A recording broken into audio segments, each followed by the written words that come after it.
Hello everyone.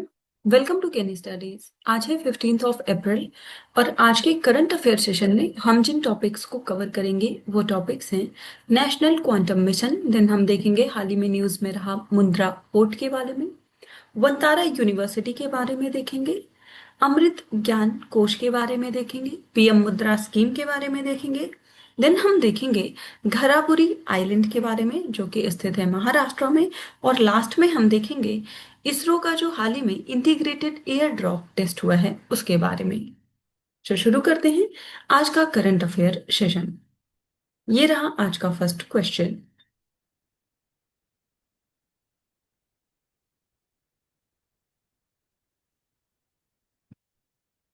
Consider the following statements regarding national quantum mission.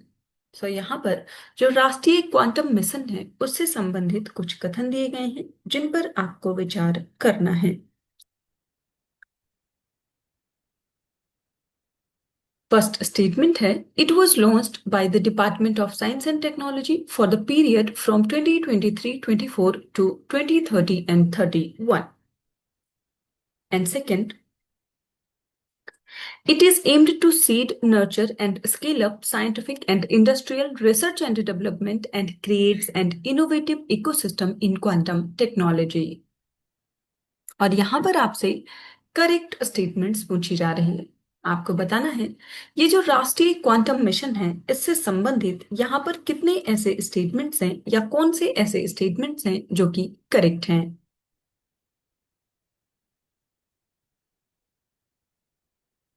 और इस question में आपका करेक्ट ऑप्शन हो जाएगा ऑप्शन सी। सो यहाँ पर ये दोनों ही स्टेटमेंट्स करेक्ट हैं। आप ध्यान रखेंगे ये जो नेशनल क्वांटम मिशन है इसको लॉन्च किया गया है by the department of science and technology और इसका जो टाइम पीरियड है वो है 2023-24 टू 2030 एंड 31। आप डिटेल में देख सकते हैं। So, Union Minister said that India has successfully demonstrated a 1,000 kilometer quantum communication network under the National Quantum Mission, marking a major breakthrough in secure communication technologies. ये जो नेशनल क्वांटम मिशन है इसको launch किया गया था bye the department of science and technology with the total outlay of rupees 6,003 crore for a period from 2023-24 to 2030-31. So it is aiming to seed, nurture, and scale up scientific and industrial research and development and also create a vibrant and innovative ecosystem in quantum technology. So it is one of the 9 initiatives under the Prime Minister's Science Technology Innovation Advisory Council, and it is being implemented by establishing 4 thematic hubs across leading institutions in India, and each thematic hubs will follow the hub spoke spike model. इस mission के जो 4 focus areas हैं अगर हम उनकी बात करें तो ये फोकस एरियाज हैं। क्वांटम कंप्यूटिंग फर्स्ट है जो कि लीड किया जाएगा by the Indian Institute of Science Bengaluru. Then there is quantum communication, it is led by the Indian Institute of Technology Madras in association with the Centre for Development of Telematics New Delhi. Then third is quantum sensing and metrology. It is spearheaded by the Indian Institute of Technology, Bombay. And the fourth one is quantum materials and devices. So it is coordinated by the IIT Delhi. तो आप ध्यान रखेंगे जो national quantum mission है उसके ये 4 focus areas हैं। बढ़ते हैं नेक्स्ट क्वेश्चन की ओर।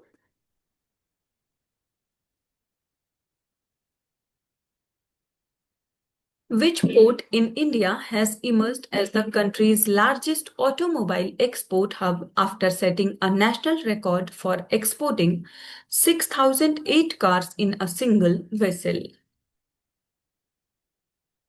यहां पर आपसे पूछा जा रहा है भारत का कौन सा बंदरगाह एक ही जहाज में 6,008 कारों का निर्यात करके राष्ट्रीय रिकॉर्ड बनाने के बाद देश के सबसे बड़े ऑटोमोबाइल निर्यात केंद्र के रूप में उभरा है। आपके ऑप्शंस हैं Mundra port, Jawaharlal Nehru port, Kandla port या फिर चेन्नई पोर्ट।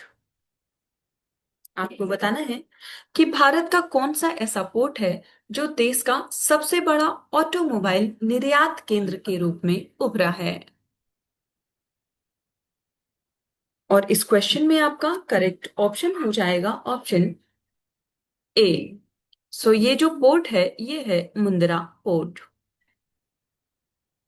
आप देख सकते हैं Adani Ports and Special Economic Zone announced that Mundra Port has emerged as India's largest automobile export hub. So, Mundra Port set a national record by exporting 6,008 cars in a single vessel, solidifying its position as a major export center for vehicles. So, the port utilizes its roll on roll off terminal to facilitate vehicle shipments to more than 100 countries. The port's success highlights the growing strength of India's manufacturing and logistics sectors and the role of modern infrastructure in boosting export competitiveness. So, other ports listed in the options like Jawaharlal Nehru Port, Kandla Port, or Chennai Port were not identified as the record setting hub in this specific context. तो India का जो automobile export है वो target करता है regions को such as Africa, Latin America, the Middle East and the parts of Europe.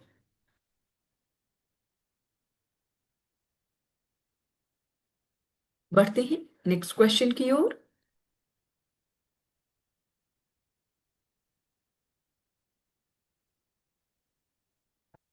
Where is the world's first integrated global university dedicated to wildlife conservation and veterinary sciences, Vantara University, located? यहां पर आपसे पूछा जा रहा है विश्व का पहला एकीकृत वैश्विक विश्वविद्यालय जो है जो वन्यजीव संरक्षण और पशु चिकित्सा विज्ञान को समर्पित है यानी कि जो वंतारा विश्वविद्यालय है वो कहाँ पर स्थित है। आपके ऑप्शंस हैं जामनगर गुजरात, नालंदा बिहार, मुंबई महाराष्ट्र या फिर गुवाहाटी असम।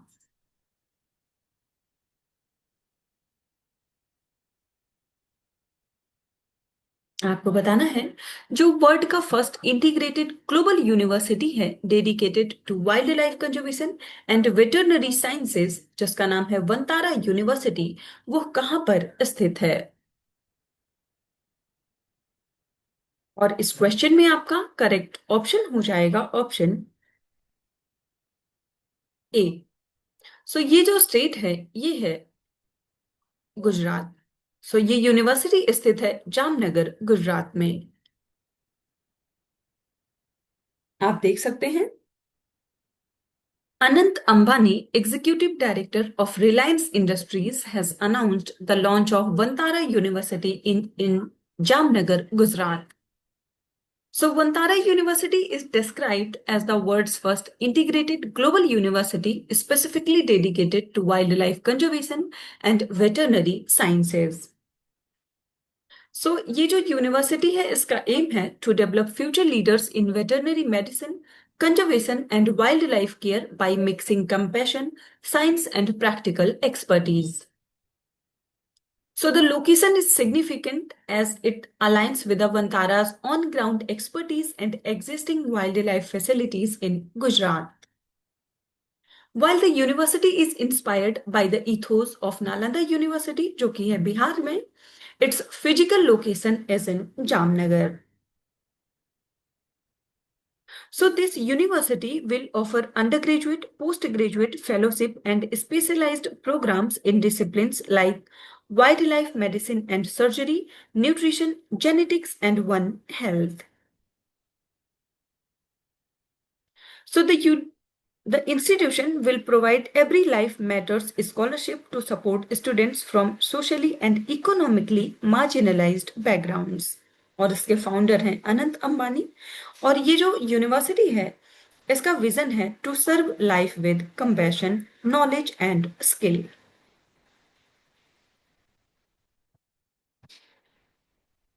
बढ़ते हैं नेक्स्ट क्वेश्चन की ओर।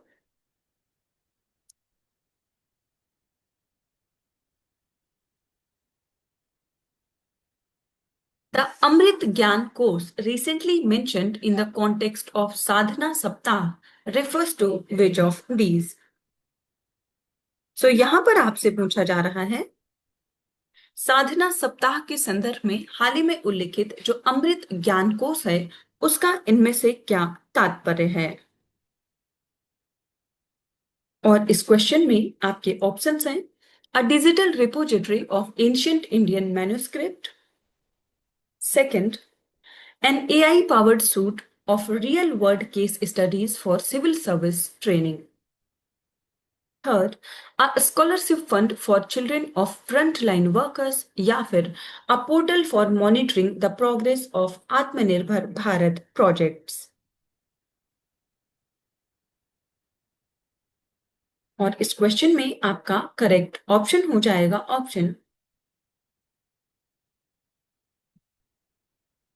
B.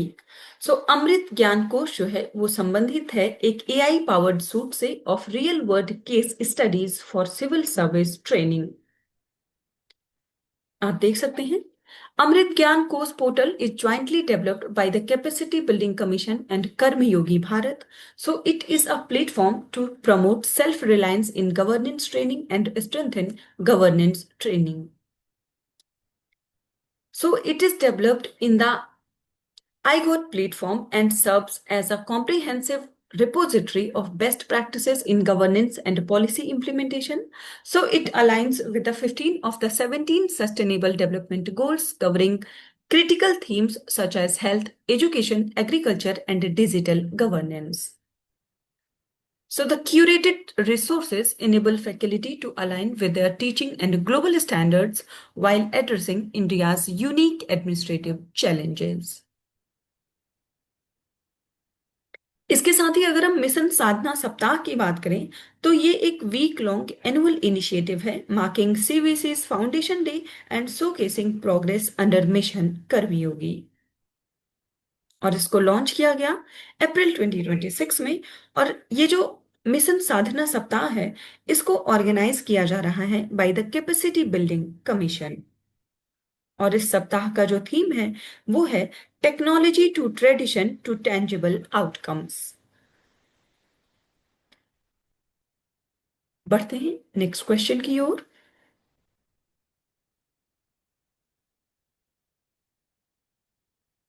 Which of the following entities are responsible for the implementation and disbursement of loans under the PM Mudra Yojana?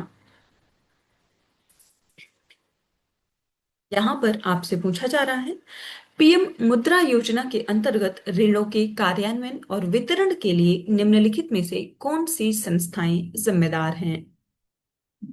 आपके ऑप्शंस हैं, रीजनल रूरल बैंक्स जिन्हें हम आरआरबीज के नाम से जानते हैं, small finance banks, non banking financial companies यानी कि एनबीएफसीज या फिर माइक्रो फाइनेंस इंस्टीट्यूशंस। सो नीचे दिए गए कोड्स का उपयोग करके आपको बताना है कि जो पीएम मुद्रा योजना है उसके लिए कौन सी एंटिटीज रिस्पॉन्सिबल हैं for the implementation and disbursement of loans.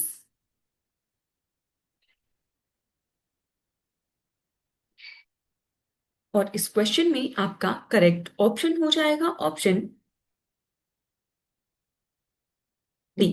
सो ये सारी ही संस्थाएं रिस्पॉन्सिबल हैं। आप यहां देख सकते हैं, सो पीएम मुद्रा योजना जो है इसको लॉन्च किया गया था 8 अप्रैल 2015 को। And it is a flagship scheme of the Government of India aimed at providing collateral free institutional credit to non corporate, non farm micro and small enterprises. So it focuses on promoting self employment and bringing grassroots entrepreneurs into the formal financial system.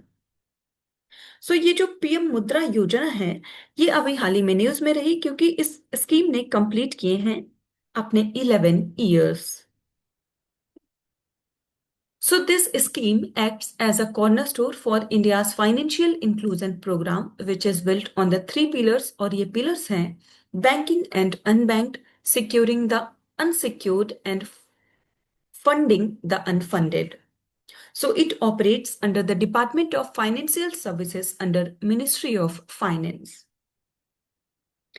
Funding provisions की बात करें तो आपने देखा कि loans are extended by the member lending institutions such as scheduled commercial banks, regional rural banks, non-banking financial companies, and microfinance institutions.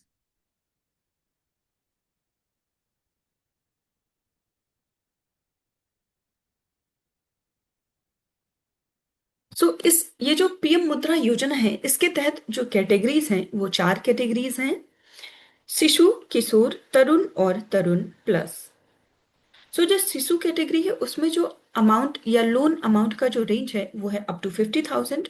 Then in Kishor category ये है 50,000 to 5 lakh. In Tarun category ये है 5 lakh to 10 lakh rupees. And then in Tarun plus category ये है 10 lakh to 20 lakh rupees. बढ़ते हैं next question की ओर।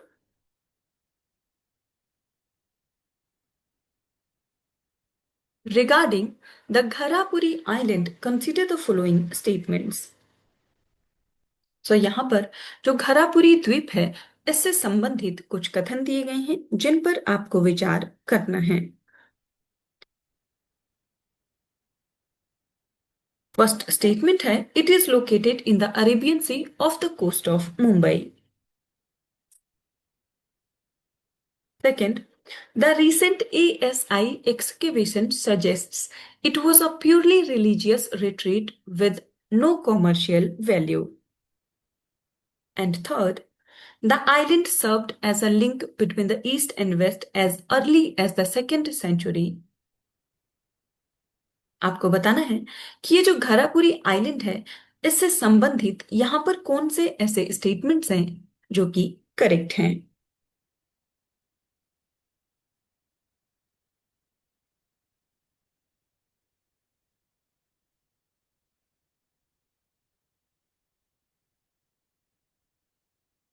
और इस क्वेश्चन में आपका करेक्ट ऑप्शन हो जाएगा option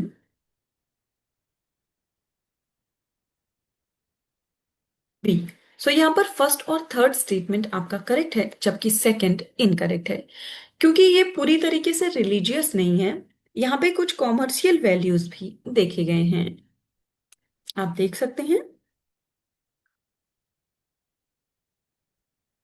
The Archaeological Survey of India has unearthed a 1500-year-old T-shaped steeped reservoir in Elephanta Island, highlighting advanced ancient water management. ये जो एलिफेंटा आइलैंड है लोकली नोन एज घरापुरी यानी कि city of caves is a UNESCO world heritage site located in Mumbai harbour. It is world renowned for its majestic rock cut cave temples, primarily dedicated to Hindu god Shiva, which represent the pinnacle of Indian rock cut art and sculpture. The name Elephanta was given by Portuguese explorers in the 16th century after they found a massive monolithic stone elephant near the island landing area.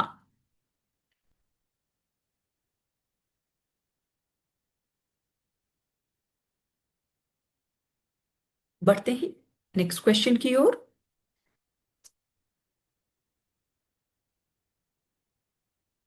In the context of the recent integrated airdrop test conducted by the ISRO, consider the following statements. यहाँ पर जो इसरो द्वारा हाल ही में आयोजित एकीकृत वायु निकासी परीक्षण है उससे संबंधित कुछ कथन दिए गए हैं जिन पर आपको विचार करना है। फर्स्ट स्टेटमेंट है, an Indian air force Chinook helicopter was used to lift the test vehicle to the required altitude. Second, the test primarily focused on the sequential deployment of various types of parachutes to ensure safe deceleration. और यहां पर आपसे correct statements पूछी जा रही है। आपको बताना है इसरो का जो इंटीग्रेटेड एयर ड्रॉप टेस्ट है उससे संबंधित यहां पर कौन से ऐसे स्टेटमेंट्स हैं जो कि करेक्ट हैं। और इस क्वेश्चन में आपका करेक्ट ऑप्शन हो जाएगा ऑप्शन सी। सो यहां पर ये दोनों ही स्टेटमेंट्स करेक्ट हैं।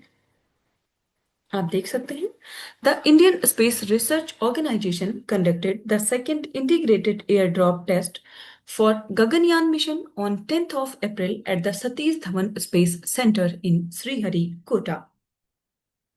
So the test involved a simulated crew module that represents the capsule carrying astronauts during a human space flight, and the crew module weighing approximately 5.7 tons was lifted by the Indian Air Force Chinook helicopter to an altitude of about 3 kilometers. So the module was released over a designated drop zone in the sea near the Sriharikota coast, and a total of 10 parachutes of 4 different types were deployed in the precise sequence to ensure safe descent and touchdown.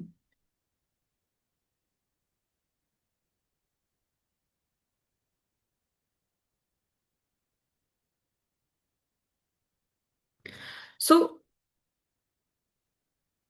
जो doctor Jitendra Singh हैं union minister of state for science and technology, उन्होंने acknowledge किया है the accomplishment in a social media post highlighting the importance of the test for Gaganyaan mission.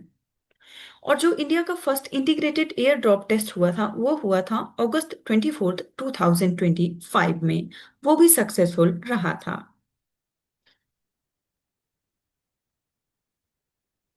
सो आज के current affair session में इतना ही। Thank you for watching. Do like share and subscribe.